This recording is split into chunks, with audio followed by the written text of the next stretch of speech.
President Trump again railed against Special Counsel Robert Mueller's Russia investigation today, calling the probe a, quote, coup.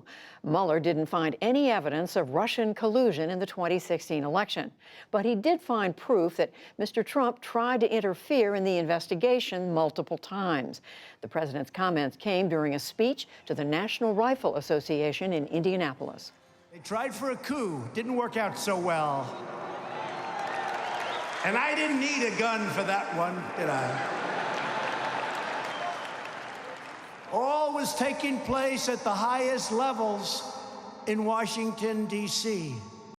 The president's remarks came hours after Deputy Attorney General Rod Rosenstein defended his handling of the two-year-long Russia investigation.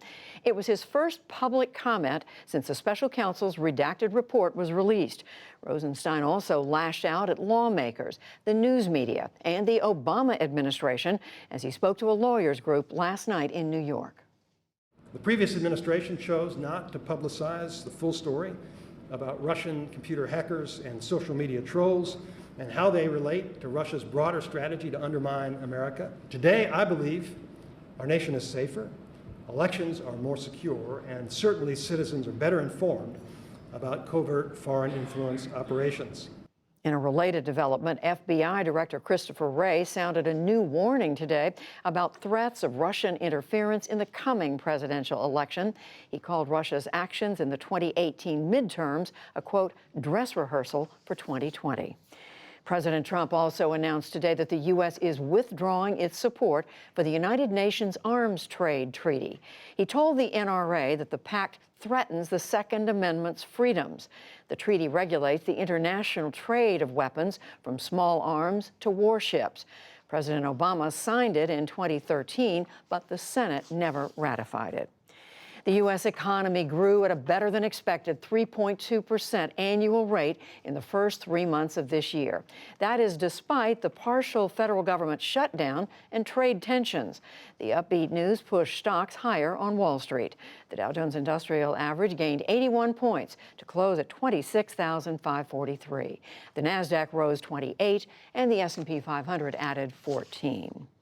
Admitted Russian secret agent Maria Butina was sentenced today to 18 months in a U.S. prison.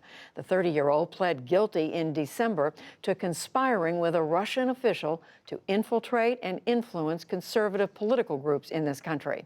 Butina will be deported back to Russia after completing her sentence. Sri Lanka's president announced today that the suspected ringleader of the Easter Sunday attacks died in a suicide bombing at one of the targeted hotels. Police are searching for 140 people they say are linked to the Islamic State group, which claimed responsibility for the blasts that killed at least 250 people.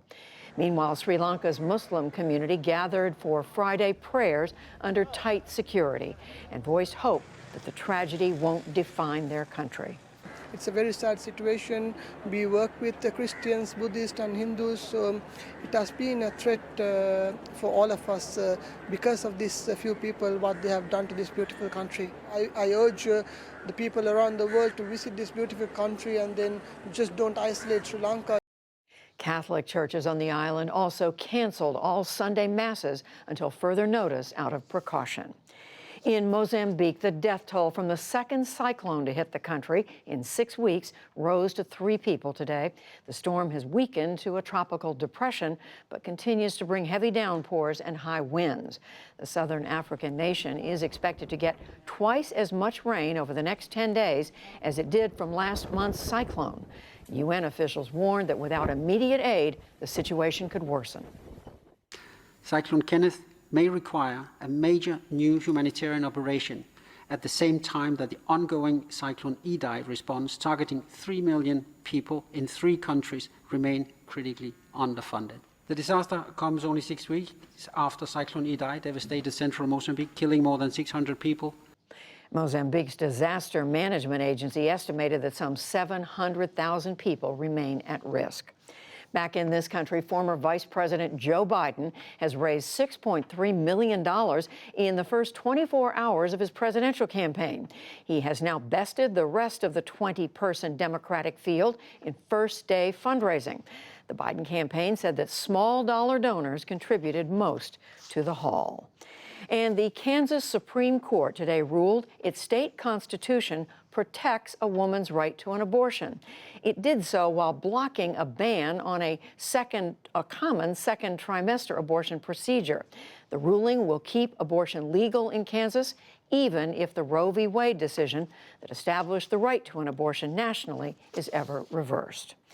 Still to come on the NewsHour, outbreak measles cases in the U.S. hit a nearly 20-year high. A 6-month deadline for the Trump administration to reunite families separated at the southern border. Scandal. The mayor of Baltimore is investigated for alleged corruption.